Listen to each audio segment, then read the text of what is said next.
चलो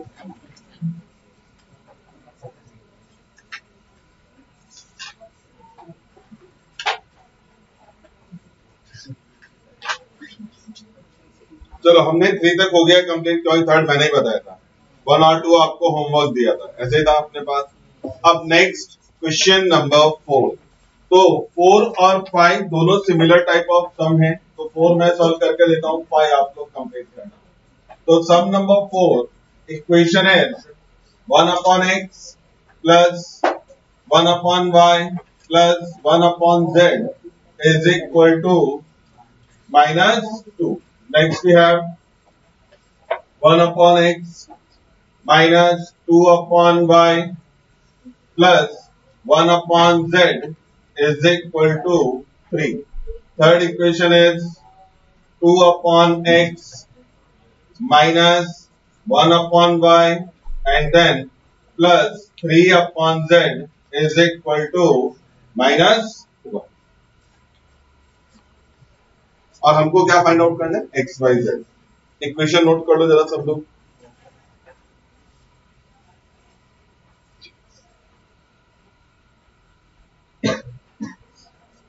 और उसके नीचे इस तरह से लिखना, let 1 upon x equal to a, 1 upon y is equal to b and 1 upon z is equal to c. तो यहां पर जो रेसिप्रोकल टर्म्स है 1 upon x, 1 upon y, 1 upon z, उसको क्या अज्यूम कर लेना है आपको, ए बी सी। आप L M N P Q R small letter a B c कुछ भी अज्यूम कर सकते हैं। तो हमने capital letters A B C assume किया है। तो देयरफॉर नेक्स्ट टाइम में लिखो, therefore given equations written as. तो अब अपना इक्वेशन क्या हो जाएगा, a plus B plus C is equal to minus 2। ये बात समझ में आ रहा है क्या? तो 1 अपॉन एक्स की जगह a, 1 अपॉन वाई की जगह b, 1 अपॉन जेड की जगह c। तो क्या आ गया, a plus B plus C is equal to minus 2। दूसरा इक्वेशन बोलो इसी तरह से, क्या लिखेंगे, a minus 2b is equal to 3. Third equation 2a minus b plus 3c is equal to minus 1. यहां तक समझा? जरा जल्दी से यहां तक लेके आओ सॉल्यूशन। पहुंचा आप लोगों के पास? तो हमने क्या किया अब तक समझ में आ रहा है कि जब भी इस तरह से रेसिप्रोकल टर्म्स होंगे तो आपने उसको ए बी सी अज्यूम करके लेना है। अब हमारे पास डिटर्मिनेंट फाइंड आउट होंगे, D, D A, D B और डी सी। बात समझ में आ रहा है क्या? तो अब नेक्स्ट मैं इधर से स्टार्ट करता हूँ नौ, और आप मेरे साथ साथ ही कंप्लीट करेंगे। डी डिटर्मिनेंट डी मालूम है ना क्या लिखना है, मल्टीपल। तो मल्टीपल्स क्या है, पहला column 1 1 2, second column 1 minus 2 minus 1, third column 1 1 3 without. तो हमने लिखा यही, और क्या करते हैं फिर, नीचे लिखो expand with respect to R1, expand with respect to R1। अच्छा मैं थोड़ा सा शॉर्ट करूंगा, बोर्ड पे जरा ध्यान देना। पहला R1 का फर्स्ट एलिमेंट क्या है, 1, ये हमने नोट किया। विद इन ब्रैकेट रो और कॉलम इसके माइनस 2 इंटू 3 माइनस 6, कौन सा sign, minus. Minus 1 into 1 minus 1, यानी कि हम माइनर वाला स्टेप स्किप कर सकते हैं। बात समझ में आए? अभी तक हमने बहुत सारे बार लिखे माइनर, और अब वो स्टेप याद हो जाने चाहिए थे। समझा मैंने क्या किया? अब कौन सा साइन आएगा, माइनस, एलिमेंट कौन सा, 1। अब इसके माइनर के लिए इसका रो और कॉलम स्किप किया, तो 1 3 जा साइन माइनस, 2 1 जा 2। समझ में आया क्या? जिसको नहीं समझा वो माइनर लिख सकता है, कोई इश्यू नहीं। अब इसके बाद प्लस 1। अब अगर हम देखें रो और कॉलम को स्किप कर देंगे, 1 into minus 1 is equal to, फिर minus 2 into minus 2 bracket close. मैं वापस कह रहा हूं, नहीं अगर हो रहा है तो आप माइनर लिख के जाओ, कोई दिक्कत नहीं है, बट थोड़ा सा माइंड पे प्रेशर डालो जिससे जल्दी सॉल्यूशन मिलेगा, नहीं तो फिर वो बार बार अपने को स्टेप लिखने पड़ेंगे। ये समझा? पक्का? अब आ जाए नेक्स्ट। 1 लिखने का जरूरत है क्या?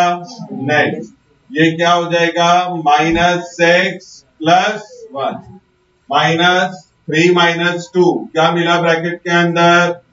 सॉरी +1। ये बात समझ रहा है क्या? और हमने 1 बाहर नहीं दिखाया, +1 वापस नहीं लिख रहे, -1 और +4।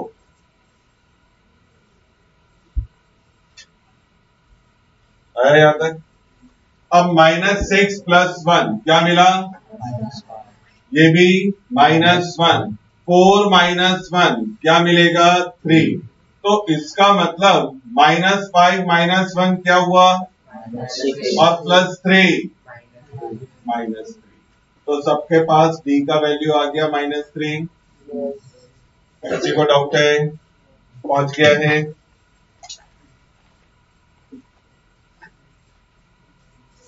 चलो डी आ गया सबके पास। अब क्या लिखना है हमने? DA, फिर DB और फिर DC। अब नेक्स्ट DA, DA यानी कि हमने फर्स्ट कॉलम को किससे रिप्लेस करना है? -2, 3 और -1। -2, 3, -1। अब बाकी दो column as it is D की, यानी कि 1, -2, -1, 1, 1, 3। वापस लिखो, expand with respect to R1, expand with respect to R1।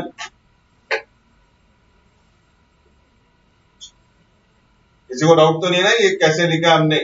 First column जो था इसका वो किससे रिप्लेस हो गया? -2, 3 और -1। बाकी दोनों कॉलम एज इट इज।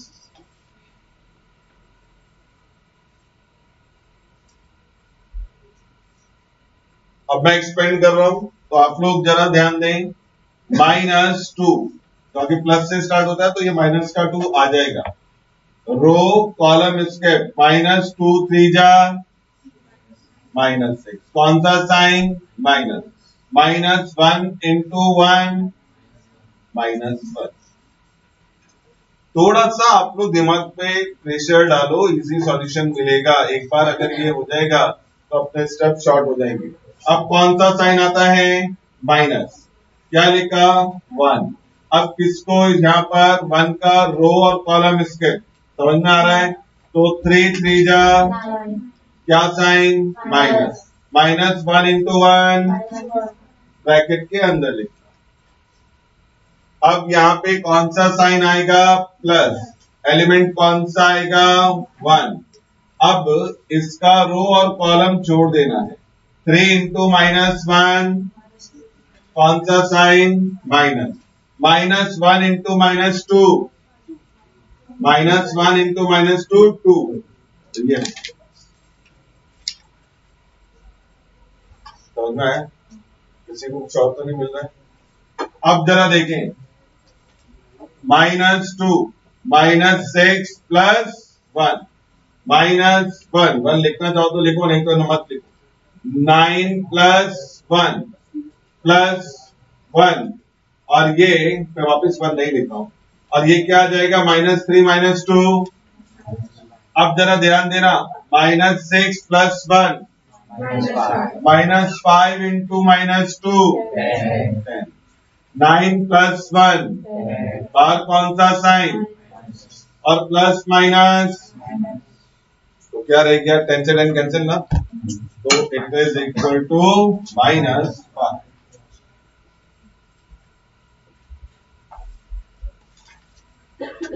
सबके पास आया डीए का वैल्यू -5।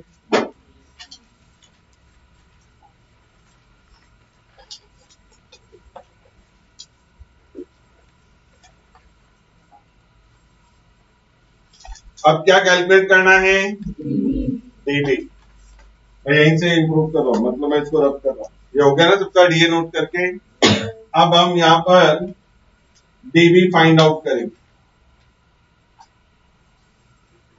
तो डीबी यानी कि क्या करना है, अब की बार डी का सेकंड कॉलम किससे बदल जाएगा, -2, 3 और -1 से। तो first column as it is, यानी कि क्या 1 1 2, सेकंड कॉलम की जगह -2 3 -1 एंड लास्ट 1 1 3।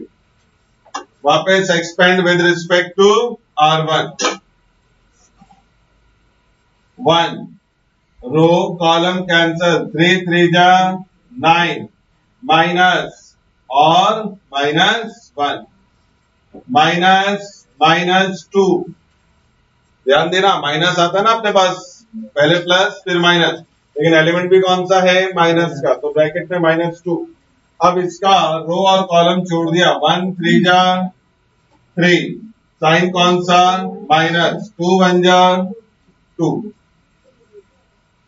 +1, रो और कॉलम इसके 1 इंटू -1 -1, साइन कौन सा, माइनस, 2 3 जा,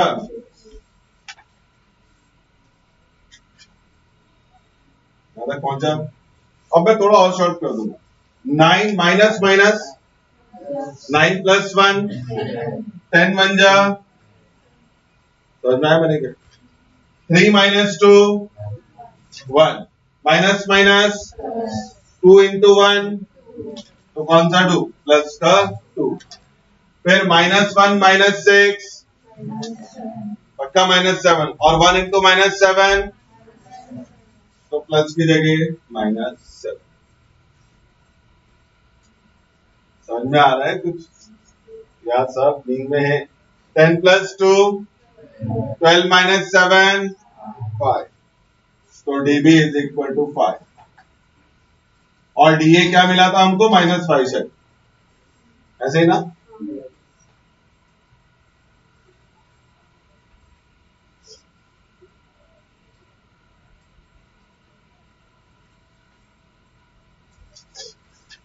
dB हो गया सबका नोट करके। अब क्या लिखो जरा, DC फाइंड आउट करो, तो मैं इसको यहां से हटा रहा हूं और नेक्स्ट हम कैलकुलेट कर रहे हैं DC। DC = third column is replace by -2 3 और -1, तो 1 1 2, पहला column as it is, 1 -2 -1, second column as it is, और थर्ड कॉलम की जगह -2 3 -1।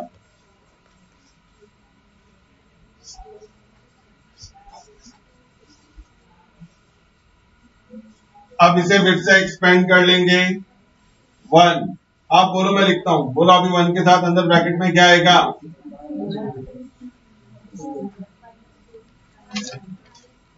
-v, कौन सा साइन, माइनस, इसके 1 इंटू -1 2 3 जा 6, फिर कौन सा साइन, प्लस, क्या एलिमेंट आएगा, -2, कैंसल, 1 इंटू -1 और 2 इंटू -2 ब्रैकेट में लिखना। अब ये 2 - -3 2 + 3 हो जाएगा ना, और 2 + 3 -1 -6 -7 -7 इंटू -1 +7, -1 माइनस माइनस प्लस, तो 4 और -1 क्या मिला आपको, 3 3 प्लस का ना, 3 इंटू -2 -6। अब इसको सॉल्व कर लो, 5 और 7 12 - 6,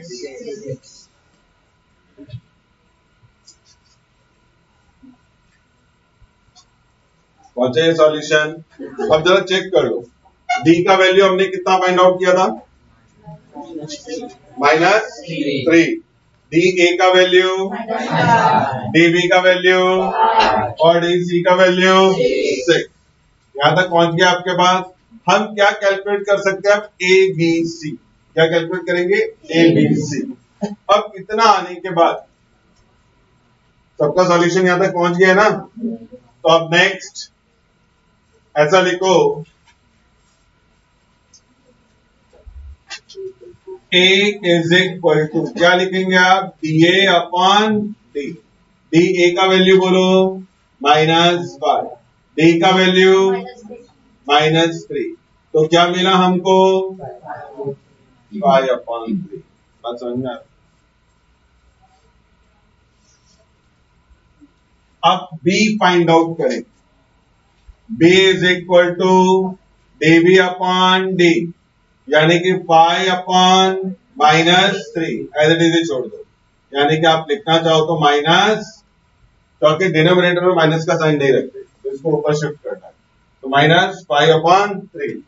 अभी क्या लिखना है? C, DC upon D, DC का वैल्यू 6 अपॉन -3, क्या मिला? माइनस।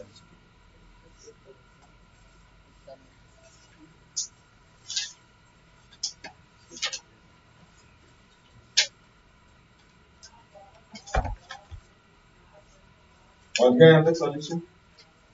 अब जरा ध्यान देना। Therefore A is equal to 5/3, B is equal to -5/3 and C is equal to -.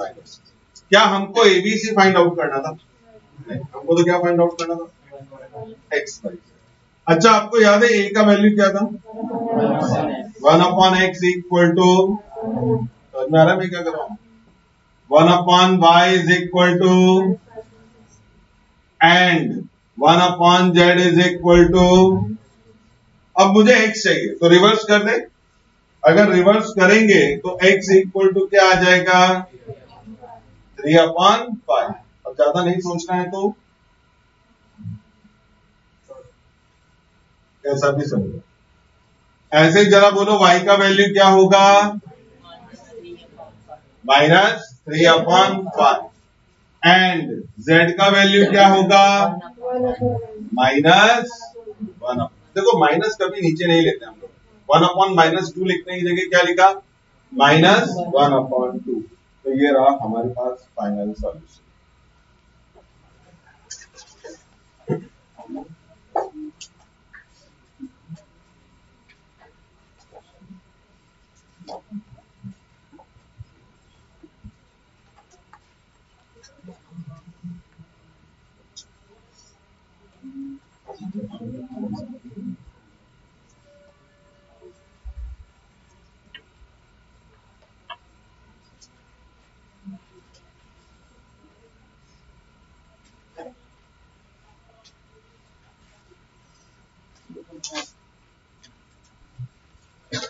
चलो हो गया complete.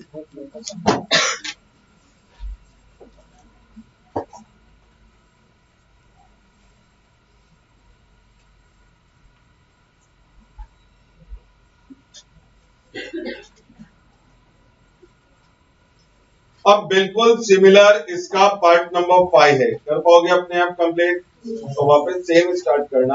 1/x equal to a, 1/y is equal to b, 1/z is equal to c and so on. अरे तुम लोग साथ साथ लिख रहे थे, किधर इतना पीछे रह गए? कंप्लीट हो गया मेरा, अभी भी नोट कर रहे हो।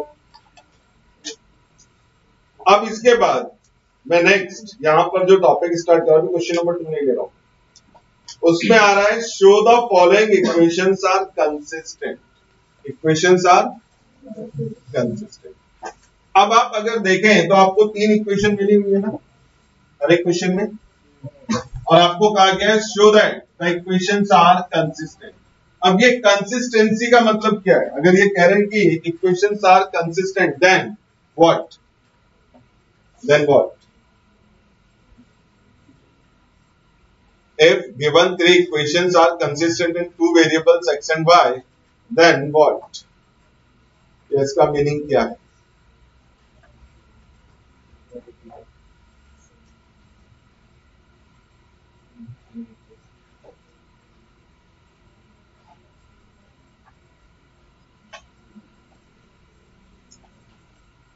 मैंने कुछ पूछा है?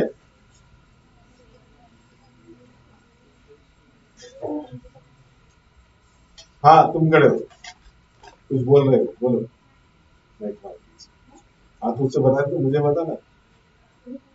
अच्छा वो पूछ रही थी, क्या पूछ रही थी? हाँ तो क्या पूछ रही थी? तो ये भाई तो क्वेश्चन पूछ रही है, मैं खड़ा होकर। हाँ मैंने क्या क्वेश्चन बोला, सबने सुना क्या? कंसिस्टेंट करके कुछ नहीं, मैंने 3 बार रिपीट किया था बेटा, ध्यान पूरा रखने का क्लासरूम में। If we have given 3 equations in 2 variables x and y are consistent, then what? अब तो क्वेश्चन सुन लिया, अब बैठ के सोचा रहा हूँ, then what?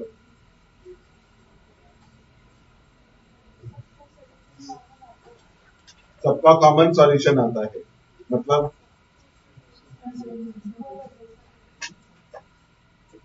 सब इक्वेशन इक्वल होगा तो फिर तो पहले ही रॉन्ग हो जाएगा।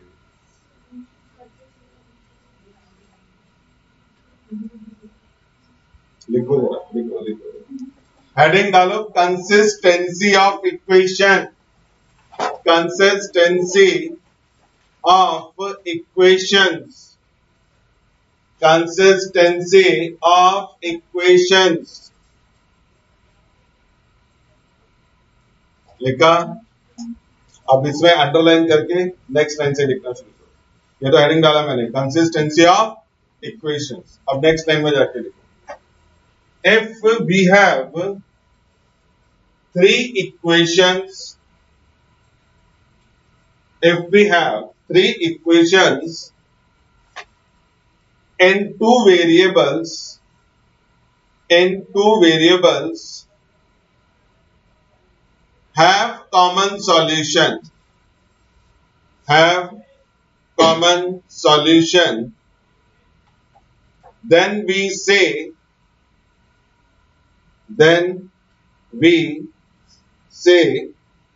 given equations are consistent, then we say given equations are consistent।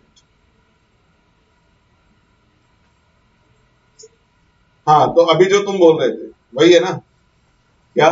They have common solution, लेकिन ये नहीं मैं कह रहा कि सबका आंसर सेम आए, इक्वेशन का आंसर सेम नहीं आएगा।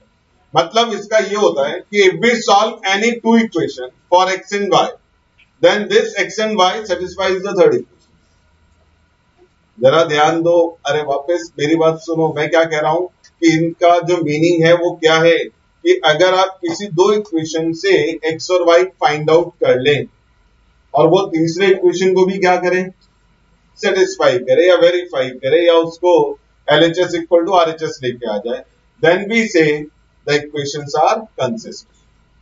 और एक बात हमेशा याद रखना, अगर आपके पास 2 वेरिएबल है तो सॉल्व करने के लिए 2 इक्वेशन चाहिए, और अगर 3 वेरिएबल है तो 3 इक्वेशन चाहिए। अब अगर आप अपने क्वेश्चंस को देखेंगे तो वेरिएबल 2 दिख रहे हैं, एक्स और वाई, इक्वेशन 3 दिख रहे हैं, ऐसे ना अपने पास। तो इसका मतलब क्या, 2 से सॉल्यूशन फाइंड आउट करो, थर्ड में रिप्लेस करो। एक तो ये तरीका होता है, एक होता है डायरेक्टली डिटरमिनेंट का तरीका, जो हम लोग क्योंकि अब डिटरमिनेंट पढ़ रहे हैं तो हम ये जो प्रीवियस, ये एक्चुअली 10th स्टैंडर्ड में बताना चाहिए था, इक्वेशंस आर कंसिस्टेंट। वहां पे क्या करते थे, 2 से एक्स और वाई फाइंड आउट करते और थर्ड में वो एक्स और वाई रिप्लेस करके देखते, तो हमारे पास क्या था, वो थर्ड इक्वेशन वेरीफाई हो जाती। तो देन वी से इक्वेशंस आर कंसिस्टेंट। अब यहां पर डिटरमिनेंट का फॉर्मेट है, अब इसमें क्या करना है, अब इसके बाद नेक्स्ट लाइन में जाके लिखो, if system of equations are, if system of equations are a1x plus b1y plus c1 is equal to 0, a2x plus b2y plus c2 is equal to 0, a3x plus b3y plus c3 is equal to 0, or a1x plus b1y is equal to c1, a2x plus b2y is equal to c2, a3x plus b3y is equal to c3। आप देखो मैंने 2 pattern लिखे हैं, एक में सारे constant किधर है, लेफ्ट साइड में, और एक में सारे कांस्टेंट किधर है, राइट साइड।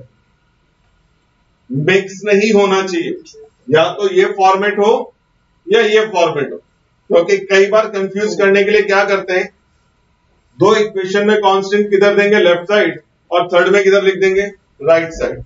अब बैठ के सोचते हो, क्योंकि स्टैंडर्ड का है वो। तो आपने क्या करना है, सारे कांस्टेंट या तो किधर हो, लेफ्ट, या फिर सारे कांस्टेंट किधर हो, याद रहेगा। तो ये हमारे पास, तो मैंने क्या लिखवाया यहां पर, स्टार्टिंग कहां से किया था, if equation, if system of equations, ये लिखा आपने। इसके नीचे लिखना consistent, then we have A1 B1 C1 A2 B2 C2 A3 B3 C3 is equal to 0। तो इस डिटर्मिनेंट का वैल्यू 0 होना चाहिए। क्या होना चाहिए, determinant A1 B1 C1 A2 B2 C2 A3 B3 C3 is equal to 0।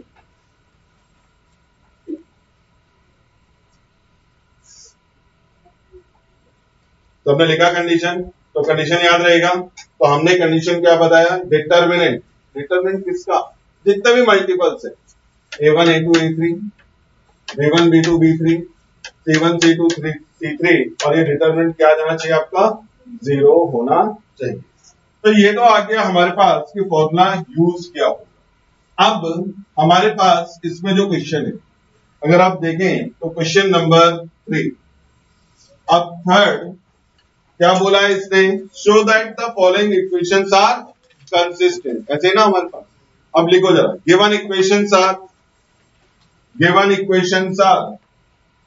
2x plus 3y plus 4 is equal to 0, x plus 2y plus 3 is equal to 0, 3x plus 4y plus 5 is equal to 0।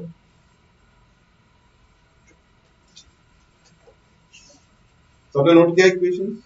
अब देख के बताओ क्या ये standard form में है, सारे constant किधर है, लेफ्ट साइड में, कोई दिक्कत नहीं, यानी कि किसमें है, standard form.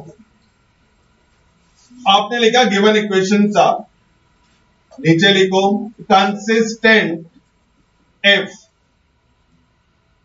2 1 3 3 2 4 4 3 5 is equal to 0। हमने जो अभी फॉर्मूला लिखवाया था उसमें ये तो था ना, A1 A2 A3 B1 B2 B3 C1 C2 C3 is equal to 0। यहां तक हुआ लिख के। अब क्या करना है,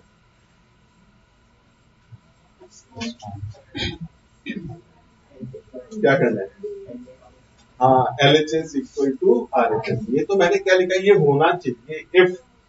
तो अब मैं क्या करूंगा, इसे फाइंड आउट करूंगा, और इसका वैल्यू अगर क्या निकल के आया 0, then equations are consistent, otherwise not consistent. तो समझ में आ रहा है कैसे लिखना है, पहले इक्वेशन लिखना है, फिर कंडीशन लिखना है कि क्या होना चाहिए, फिर उसको हम क्या करेंगे, जस्टिफाई करेंगे। तो अब ऐसा लिखेंगे next, now left hand side LHS is equal to 2 1 3 3 2 4 4 3 5। आपको मालूम है expand with respect to R1, वो मैं हमेशा कॉमन रखता हूं। 2 5 जा 10 minus 12 minus 3 5 minus 9 plus 4 4 minus 6। और जो लोग नहीं कर पाते वो फिर माइनर के साथ ही जाएं, गड़बड़ नहीं करें। लेकिन 10 माइनस 12 2 2 2 जा 4 5 माइनस 9 माइनस 4 और into minus 3 plus 12 4 minus 6 minus 2 और माइनस 2 इंटू 4, यानी क्या मिलेगा अपने को, माइनस 6 ना, नहीं सॉरी माइनस 8।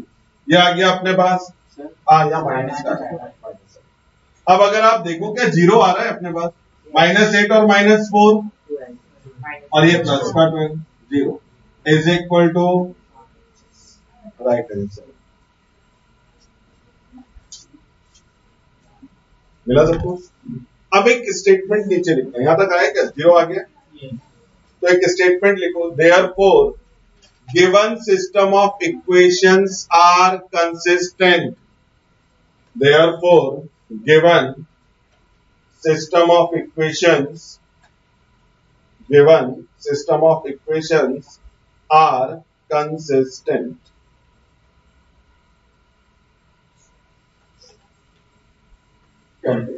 तो अभी समझ में आ रहा है कंसिस्टेंसी अगर शो करना तो क्या करना है? फॉर्मेट लिखना है और फिर left hand side is equal to, और अगर नहीं आए जीरो तो भी क्या करना है? नहीं आए तो भी जीरो करना ही, नहीं तो कंसिस्टेंसी नहीं होगा। समझ में आ रहा है कि ये मैं उसके लिए कह रहा हूं, अगर एग्जाम में आ जाए क्वेश्चन और मेरा जीरो नहीं आ रहा है तो भी मुझे क्या करना है? बाकी तो आप समझदार हो, कहीं ना कहीं से जीरो कह दी लोगे, कुछ नहीं हुआ जीरो से मल्टीप्लाई कर दो। अब आ जाए next question, question number 4। Find k if the following equations are consistent. इस बार उसने कहा है कि आप के का वैल्यू फाइंड आउट करें अगर गिवन इक्वेशन क्या है? कंसिस्टेंट है। तो वो खुद कह रहा है कंसिस्टेंट, आपको वेरीफाई नहीं करना है, तो आप ये जीरो लेके चलेंगे और एक्सपेंड कर देंगे, जो हमने फर्स्ट एक्सरसाइज सॉल्व की थी, एक्स का वैल्यू फाइंड आउट किया था, तो यहाँ पे के का वैल्यू फाइंड आउट होगा। तो पहला इक्वेशंस लिखो जरा, given equations are,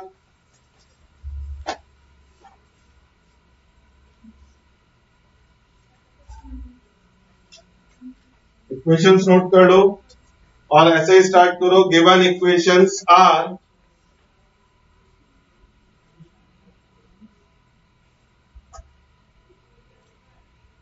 equations book में है, वहीं से देख के लिखना है, लिख लिया है क्या? और उसके नीचे लिखो कंसिस्टेंट, गिवन इक्वेशंस आर, और फिर क्या लिख लो? कंसिस्टेंट इफ, सॉरी कंसिस्टेंट लिखा ना, तो इफ मत यूज करने क्योंकि तो दिया है पर देयरफॉर, अब ऐसा साइन ड्रॉ करो देयरफॉर का, और उसके बाद नेक्स्ट 1 1 एंड 3, आफ्टर दैट 3 2 4, नहीं मैंने शायद गलत किया, मैंने ना फर्स्ट के ऊपर वाला क्वेश्चन लिया, सॉरी। तो वापस से, तो अपने पास क्या है यहाँ पर? 1, बोलो जरा 2 और 1, सॉरी हाँ 1। अब सेकंड कॉलम क्या आएगा बोलो? 3 4 और -2। फिर थर्ड कॉलम क्या आएगा अपने पास? 2 -k और -3k इज इक्वल टू 0। हुआ?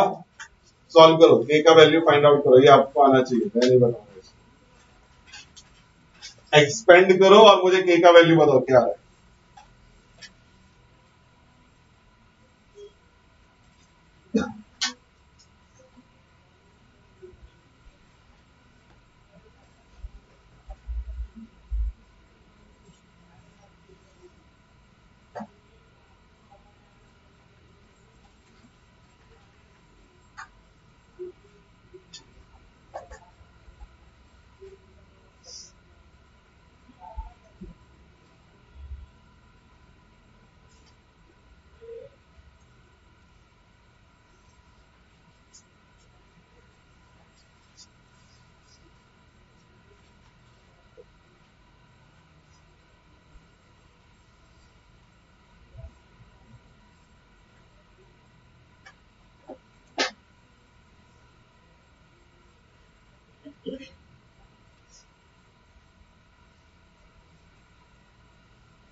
K equal to 60.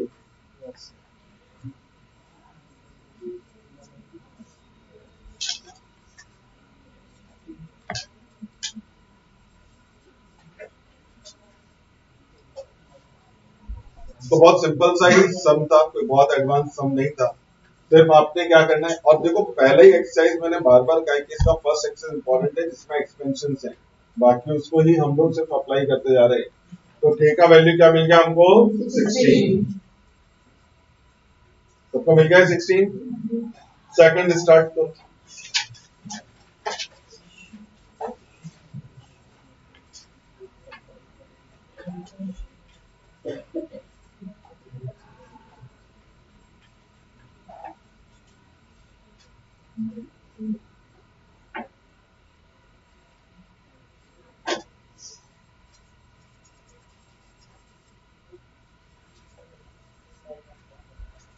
नहीं, सब एक तरफ ही है ना, स्टैंडर्ड है।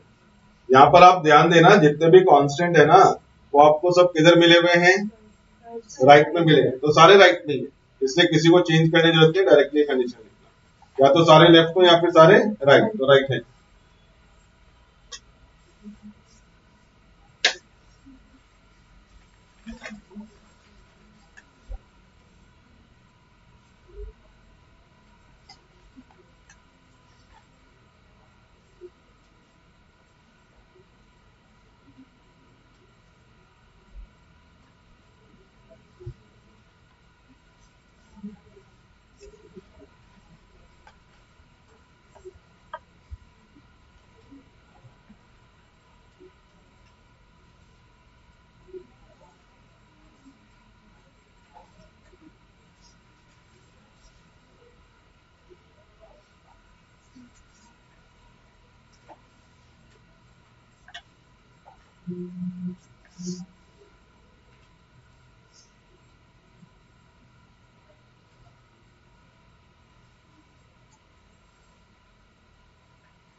एक्सपेंड करते हैं direct with respect to R3 का नंबर। अच्छा, बस वो ज्यादा कंफ्यूज चलेगा, R3 से करना है।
एक मिनट जरा थोड़ा सा रुको, ये एक्सपेंशन समझ में आ रहा है क्या है?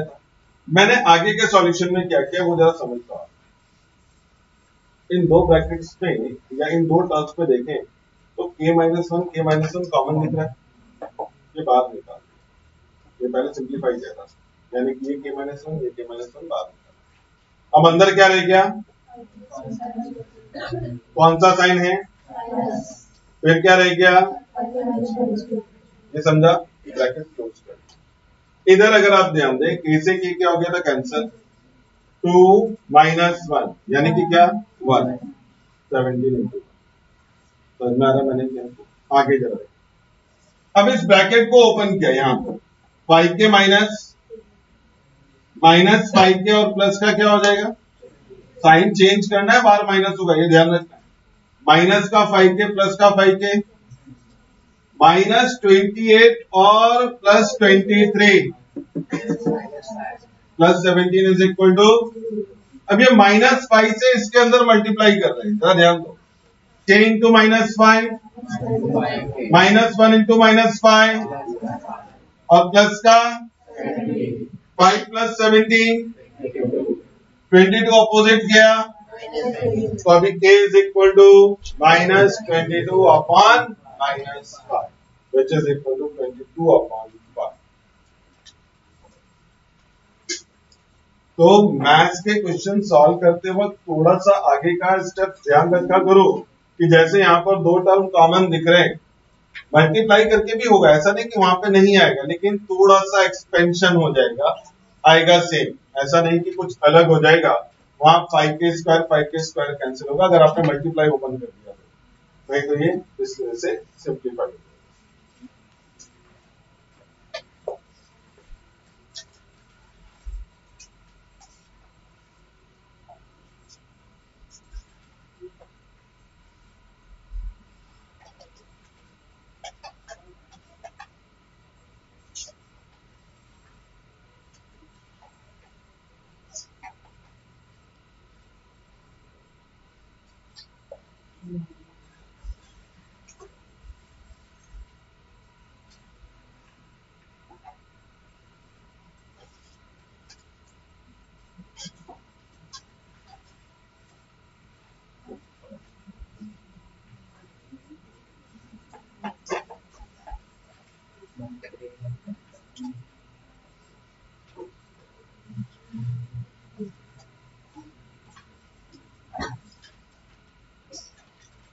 नेक्स्ट हेडिंग डालो, एरिया ऑफ अ ट्रायंगल।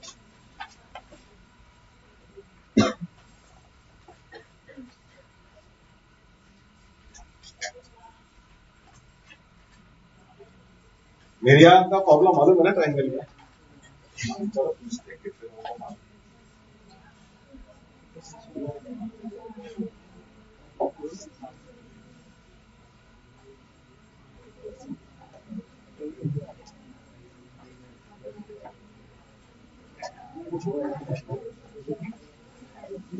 चलो सबको मालूम है एरिया ऑफ ट्रायंगल का फॉर्मूला, बाद में बोलना मत हमको नहीं आता।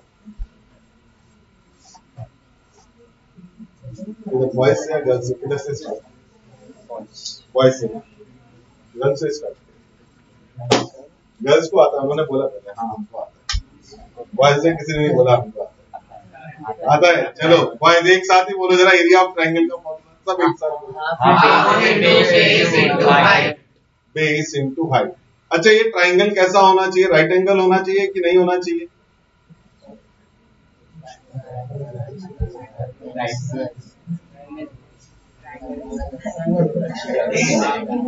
अच्छा चलो पहला सही है आपने, half into base into height, तो ठीक है। नेक्स्ट, अगर ट्राइंगल इक्विलेटरल ट्राइंगल है, equilateral triangle all the sides are equal, then what is the area of triangle, then what is the area of a triangle,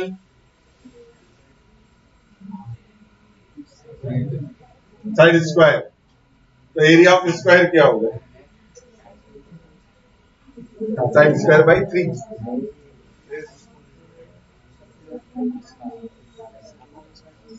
If triangle is an equilateral triangle, then area is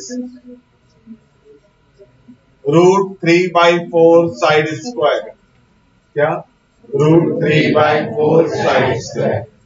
If triangle is scalene, all the sides are different, है ना? और right angle triangle भी नहीं form कर रहा हूँ. Then area is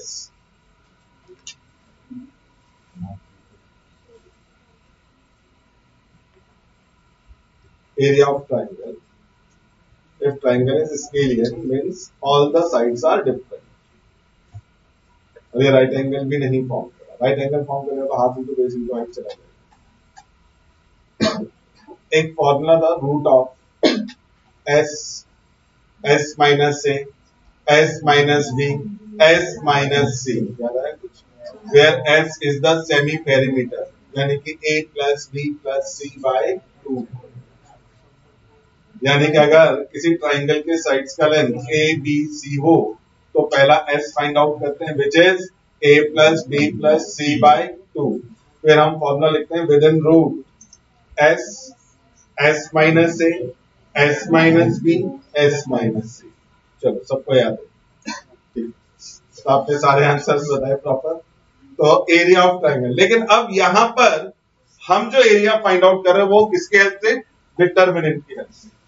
अगर आपके पास ये एक ट्राइंगल है जिसके vertices suppose that a x1 y1 b x2 y2 और c x3 y3. तो यहां पर बहुत सिंपल है. Area A is equal to 1/2. जरा ध्यान देना. x1 x2 x3 y1 y2 y3 1 1 1. ये रहा फॉर्मूला.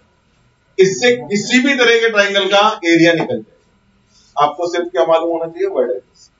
तो if we have vertices x1 y1 x2 y2 and x3 y3, then area of triangle is 1/2 x1 x2 x3 y1 y2 y3 1 1 1. तो ये तो रहा फॉर्मूला.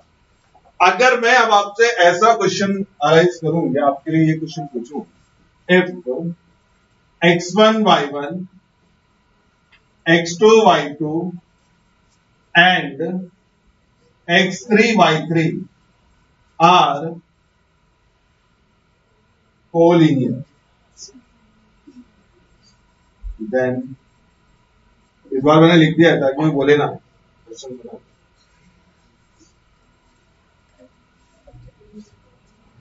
क्या लिखा मैंने? पढ़ो. If x1 y1 x2 y2 and x3 y3 are collinear, then what? अच्छा triangle form नहीं होगा तो क्या होगा फिर फॉर्म? अच्छा ट्राइंगल फॉर्म नहीं होगा, लाइन फॉर्म होगा. पक्का? कोलिनियर का मतलब तो मालूम है ना, एक ही लाइन में. इससे क्या होगा फिर? Then what? कंडीशन क्या आएगा? तो मैं ये लिखूं ट्राइंगल फॉर्म नहीं होगा.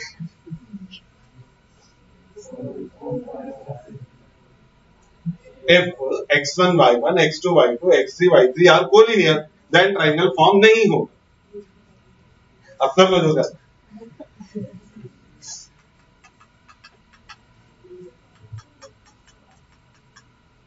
अगर ट्राइंगल फॉर्म नहीं होगा तो उसका एरिया भी होगा क्या?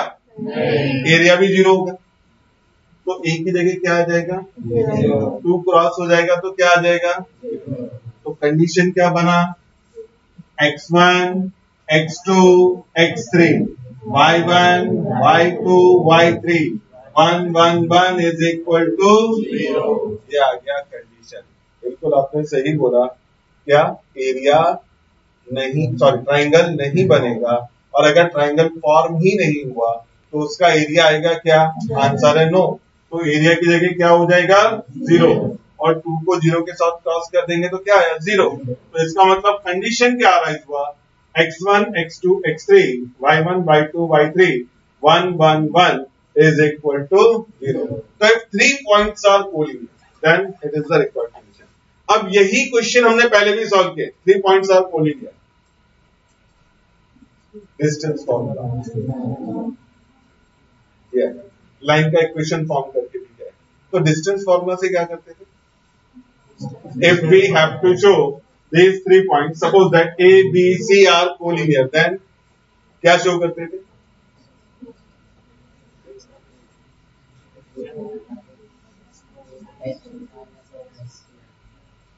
स्लोप्स आर इक्वल टू, बेटा वो स्लोप में डिस्टेंस में लिख पाते हैं. आप लाइन में गए, बहुत सारे मेथड होते हैं. तो जैसा मैंने कहा डिस्टेंस फॉर्मूला यूज कर सकते हैं. Distance A B, distance B C, distance A C. अगर दो डिस्टेंस का टोटल किसी तीसरे के इक्वल आ जाए, then these points are number 2. अब अगर हम यहां पर दूसरा स्टेप ले, जैसे उसने कहा मुझे स्लोप तो मालूम है ना? बोलो फॉर्मूला स्लोप का. y2 minus y1 upon x2 minus x1. तो इन दैट केस हम AB का स्लोप फाइंड आउट करेंगे, A और B पॉइंट का. फिर B और C का स्लोप फाइंड आउट करेंगे. If these two are equal, then lines are parallel.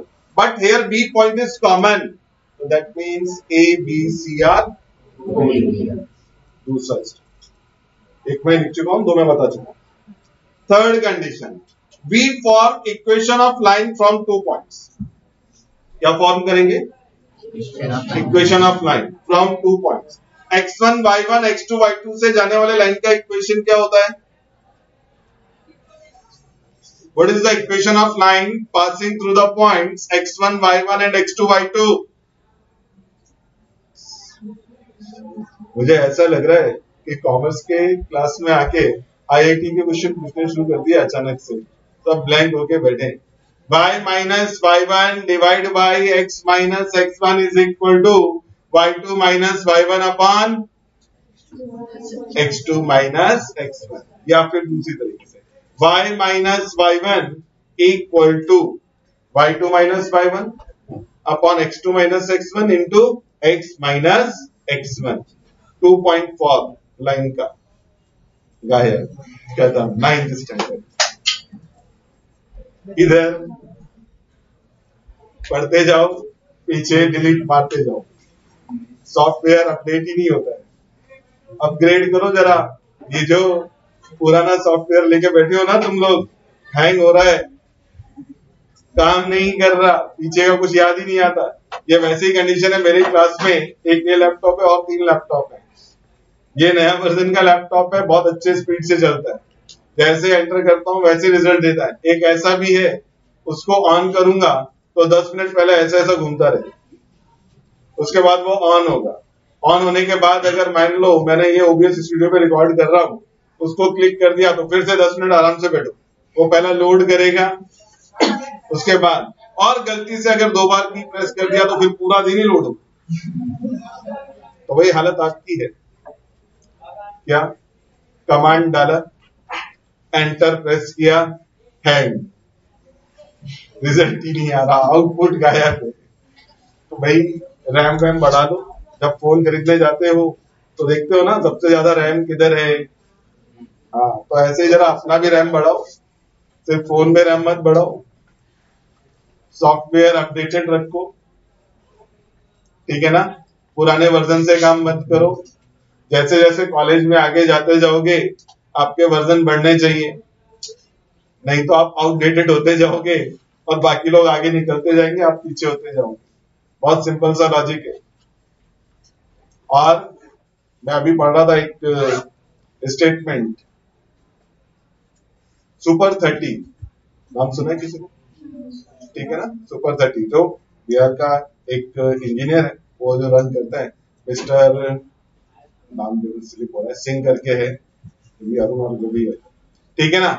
तो उन्होंने, कल ही मैं पढ़ रहा था गूगल पे, तो उन्होंने कहा सबसे बेस्ट गेम मेरी लाइफ में है मैथमेटिक्स के साथ खेलना.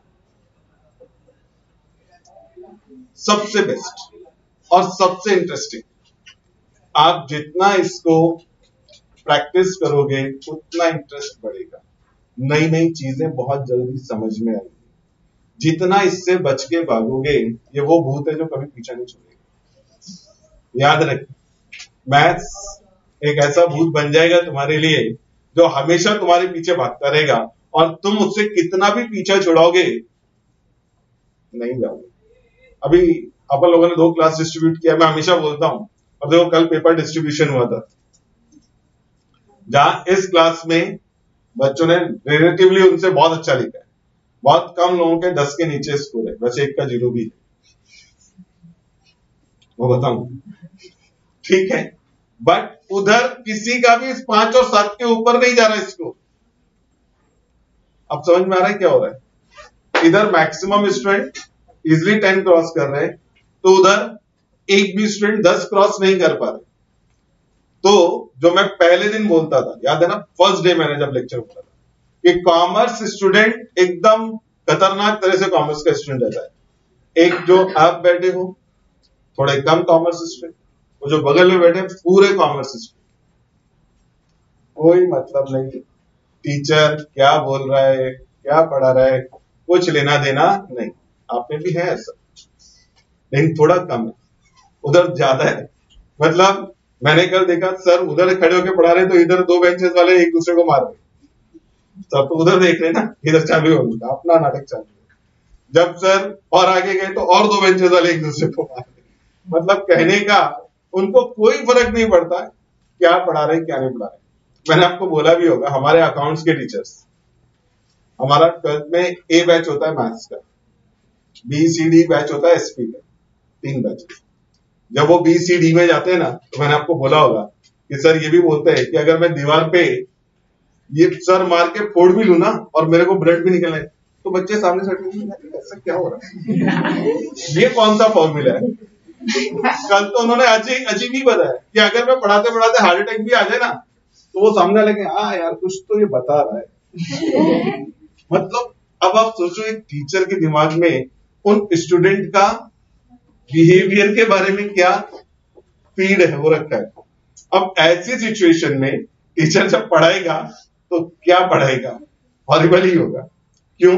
मालूम है, सामने वाले को कुछ भी बोलो, नो एक्सप्रेशन, यस और नो बोलना भी है, अगर समझ में आ रहा नहीं आ रहा तो वो भी नहीं बोलता, चुपचाप ऐसा बैठ के आराम से टीचर को देखते हैं।